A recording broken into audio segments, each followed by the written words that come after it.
beautiful imbeciles. Hello my little cute dolls, hello my little cute puppets, and hi my cute little action figures, and welcome back to another episode of the Cute Doll Podcast. Buy my book, Dear Diary, Genius Downloads by Cute Doll. You can get this at Amazon.com or at cutedollhouse.com. I wrote this book myself. I'm actually working on another book right now, so you can collect them all. It's great. It's a great gift for like under the tree.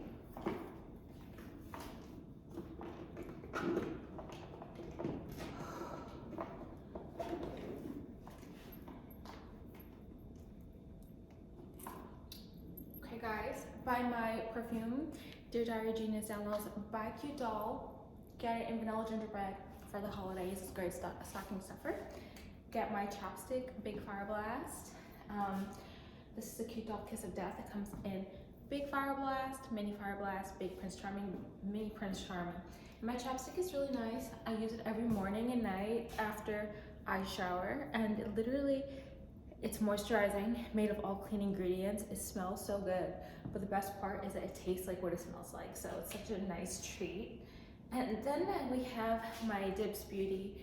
This video is also sponsored by Dibs Beauty. This is a Glow Tour Duo Stick in the color Starlit, and you can get this for your mom or your sister. It's a great gift for the holidays. It's really expensive, and it's a versatile makeup that works with all complexions and skin types and stuff.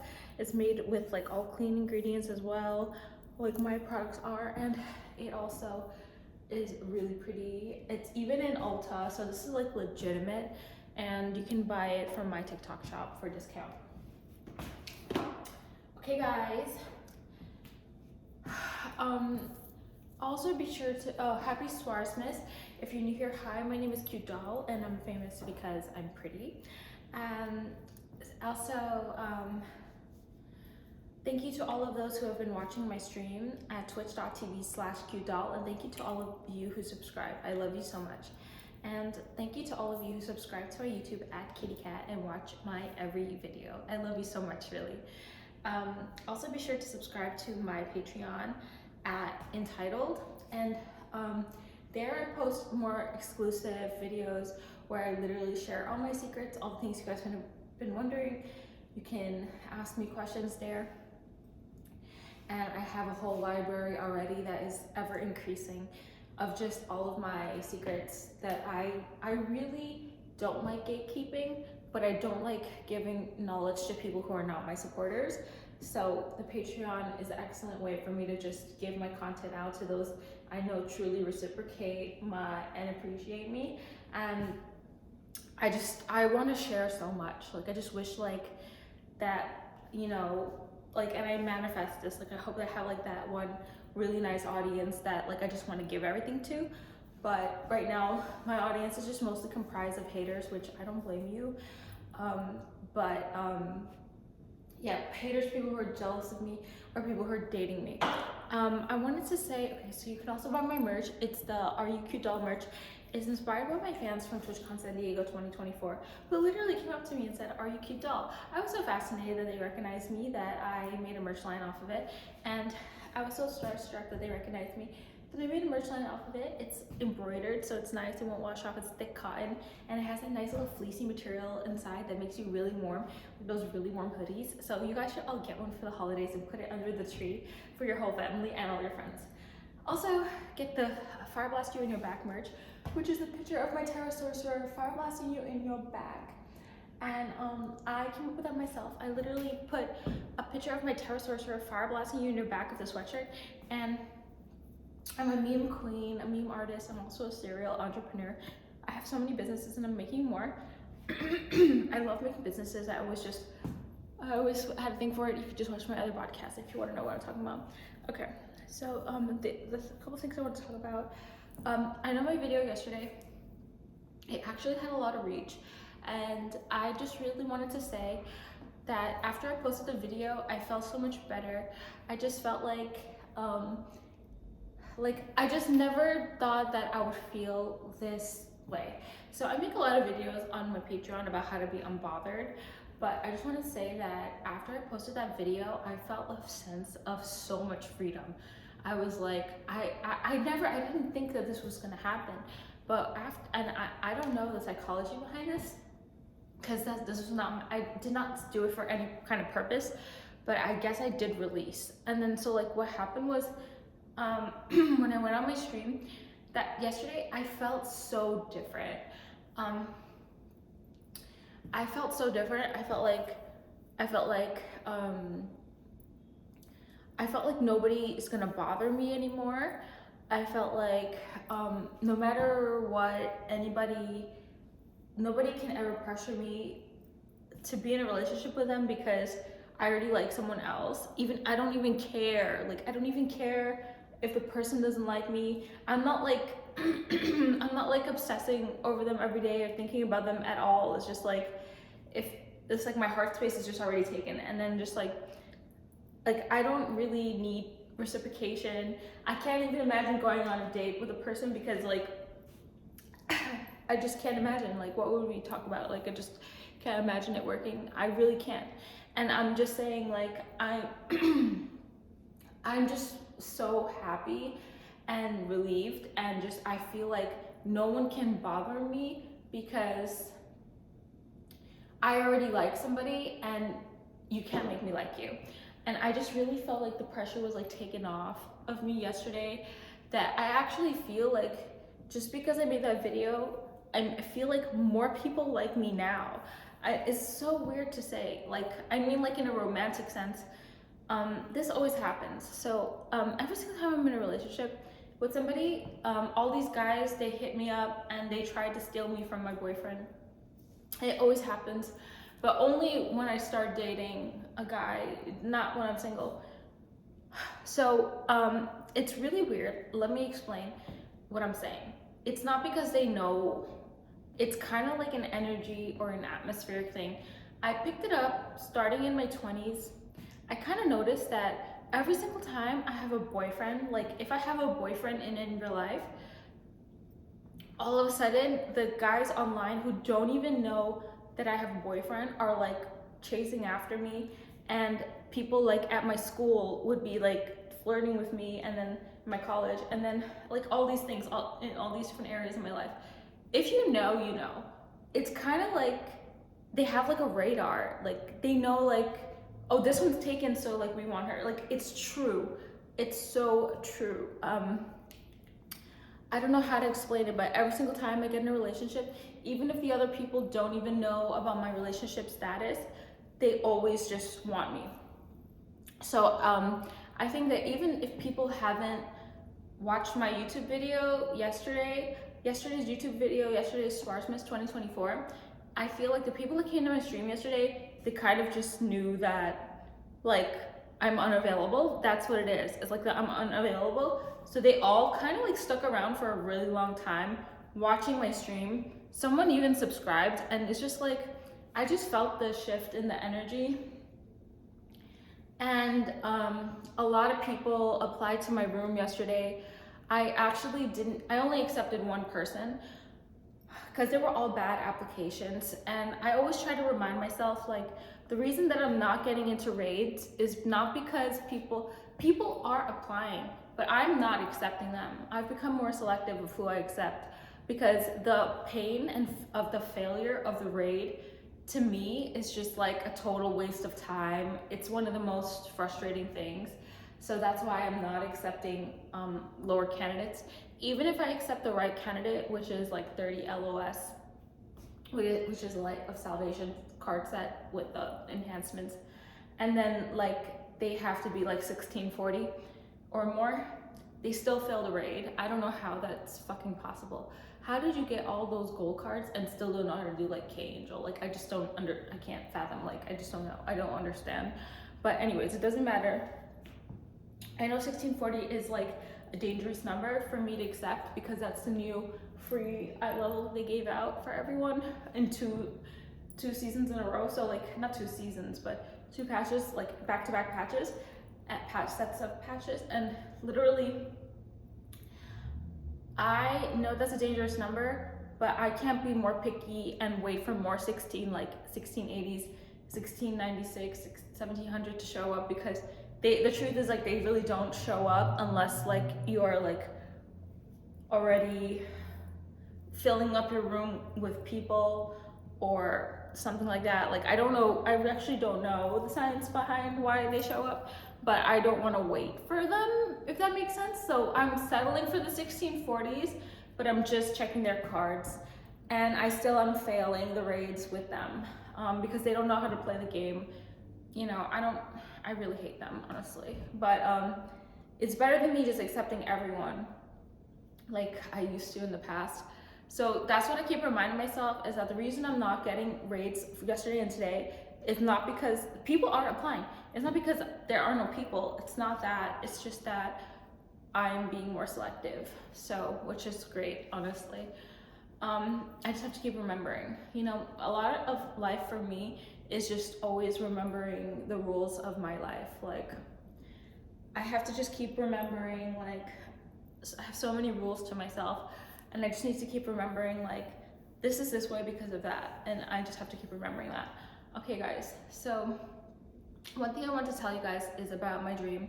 So those of you who know me, it's like, oh yes, let me just finish that thing about the stream. So it was kind of like a really freeing experience. I felt the most unbothered I've ever felt in my life, which is great. If you want to know more about that, check out my Patreon videos on how to be unbothered. I even slept early. I woke up early. Everything was just changed. I think I jumped another timeline, honestly, which is wonderful. And it's just like, for me, like, I felt so unbothered, like no one could bother me. And then I felt like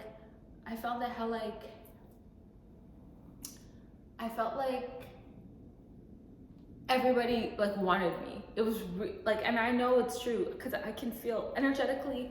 There's a plane that people communicate what on an energetic level, and you have to really be tapped in order to experience that. And there are a lot of YouTube videos about it, and TikTok videos. You could find out more. By the way, is it true that that thing is happening in TikTok? That's what I heard. Anyways, I sure as hell hope not, because a lot of my old videos, they're just only there. Okay, so,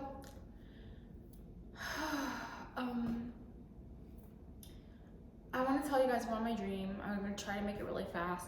So those of you who have been keeping up with my Cute Doll podcast know that I literally have had a crocodile dream already, but I justified it, and you can find out the explanation in that video. Just watch the whole series, play the whole playlist. I've set up all the playlists on the homepage of my YouTube at Kitty Cat, so you can literally just watch everything through. But okay, so I had this crocodile dream. Okay, so here's how it goes. So I don't know why I keep dreaming about crocodiles. The first time I dreamt of it, as I told you guys in the past podcast, I thought I knew why, and I explained there, but now it happened again. And it's very specific. It's a crocodile, not an alligator. And when I was younger, I always used to get confused, but I know that I understand the difference now. But, so my dream, my dad and I were rowing in a canoe, and it was like a really long canoe, and it was like beigeish color, woody colored, and he was rowing, and we go through the like, it's kind of like a still water, and I said, Dad, are we there yet to the ocean? Are we there yet to the ocean? Because it's kind of like a stream that merges into the ocean. Stream, funny, right? And then, this is a dream, by the way. My dreams are like movies, and I had to just tell you guys about this one. So and I'm like, are we at the ocean yet? Are we at the ocean yet? And he tells me, like, don't worry, you're gonna know when we're at the ocean. And we go through, and finally, like, we're at the ocean. Parts of my dream I'm starting to forget, but I only remember the main things because I didn't write this dream down when I woke up. So a lot of the details are forgotten, but I don't ever make up stuff or insert extra stuff that I don't think is there. I'm very, very specific. Like, that's one thing is, like, I fucking hate people who embellish stuff. Like, I just hate it. I just hate it. And I also hate people who are factually incorrect all the time and just blurting out details that are just factually incorrect. And it's just like, I always have like this barrier up that, like, I resist them in my mind and I don't listen to what they're saying because I rather just go check it with like ChatGPT and see if it's real, because people just say a bunch of bullshit nowadays and I hate it. I hate it. I just think it's like uneducating people. Okay, so That's why I also be really careful of my sources that I listen to online. I always make sure they're credible too, because when I come and I start telling you guys information, I want it to be like a golden source of knowledge, a golden nugget of knowledge. Okay guys, so then in the dream, all of a sudden I wanted to go back by myself. This is the coolest part of the dream. I wanted to go back by myself, and I was actually hanging out with 2 Native Americans, and one of them was actually already in the canoe. He had his hair like really long. All these people I didn't know, these 2 people I did not know. He had his hair really long, and it was kind of like, it looked like it was wet, but it was just like put in a man bun on the bottom, and he was already in a canoe in the far distance, and I could see him, but I saw him close up, but I knew he was in the distance. It's just how a dream is. And like that's how I was able to see all the detail. I saw him rowing his canoe, and then all of a sudden, like on the side of me was another Native American, and I guess I was Pocahontas, guys. So there's another Native American, and he's going really fast, and he's come on, let's go, whatever. But I feel like there's like trees between us and stuff. But anyways, I'm in this stream river, and literally I'm on a surfboard, and it's a really cool surfboard. I don't have to paddle or anything. This is just a dream. I don't have to paddle or anything. I just kind of just move it like with my motions of my feet. So I'm barefoot standing on the surfboard, and I see myself in first person, and everywhere around me just looks like dusk, like the sun just set, like an old Western country movie. It's one of my favorite kind of lightings. Look like we're in a Western movie, but it's kind of like, it's just trees and a stream of river, and the water is kind of yellowy, and because of all the reflection of the sky, like how the clouds are in the sky, it's kind of goldeny, and like the air looks like it has dust in it, but it doesn't. It's just the reflections. It looks really nice and like very pretty. So all of a sudden I'm like on my little surfboard, and I'm moving like this, and I look down. I can see myself in first person, so it looks just like how I look like in real life. So the stream was very real for me, because it wasn't like I was seeing myself in third person or zoomed out or anything. It was like just how I see myself in real life. And I look down to my feet, and I'm moving the surfboard and going through the still water, and I'm like, oh, this is such a cool dream. That's what I wanted to tell you. Okay, so I was like, am I there yet? Am I at the ocean yet? Am I at the ocean yet? Because it's still water. I look down, and I see like a crocodile under the water just swim like that, and I got like kind of scared. And then all of a sudden, like I'm kind of like maneuvering the board. I'm in the middle of the stream, and then I see another crocodile. It kind of does this. It kind of goes like this, and it goes like that, like but all under the water. It doesn't come up and get me or whatever. I was just looking at like how tiny my legs are and my feet are, and I just like felt like I was gonna get snapped by a crocodile. All of a sudden, I went all the way down and squatted all the way down and just looked straight ahead. It was like the most beautiful view ever, and that was my way of like checking, like, am I at the ocean yet? And yeah, that was my dream. It was the coolest dream ever. I don't know why I'm dreaming about crocodiles. I really don't know. And why I just want to go to the ocean, I don't know.